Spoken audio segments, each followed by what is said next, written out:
Good day everyone, my name is Cristian Lloyd Retamas and I am from BEd 2B. So, working in the Philippines is very hard and difficult. It's because when you are working in the Philippines, the salary is very low and it is much lower when your job is not a sustainable one. The Philippines is one of the poorest countries in the world. This is why there are many Filipino people working overseas or abroad just to sustain the needs of their families in the Philippines and lift them up from poverty.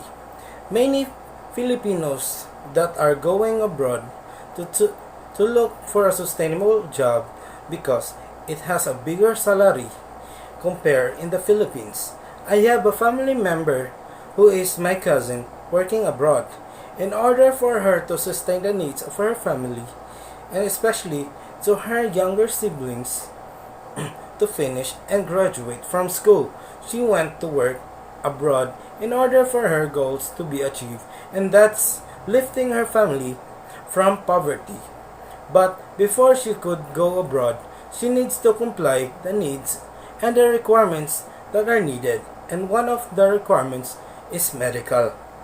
As much as most of the Filipinos who works abroad, like my cousin, she had to start as a domestic helper, like everyone else.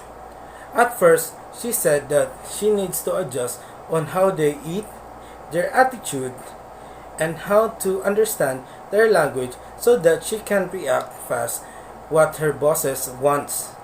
But that was not a problem because her boss was a kind and understanding person and paid her a higher amount of salary that could help her family at the Philippines.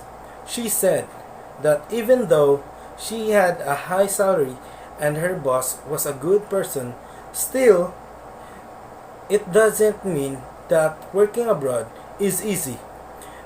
Being an OFW is not an easy job. There are times that you have to swallow your pride in order for your family at home to be proud of you and lift them up from poverty. As an OFW, you must be mindful, understanding, be strong and patient. Do not let your pride take the best of you. You must always think that you have someone at home that you need to help in order to lift them up from the struggles in poverty. When being an OFW, there is always struggles that you will have to encounter, the loneliness that you will encounter, the struggles in homesickness that you will experience, and the hardships in swallowing your pride. But still, you need to overcome all of this for the future of your family at home. Even separated with their loved ones, the communication is still there. They still have the communication to tell each other about how they are. And are you eating well? Through the use of cellular phones.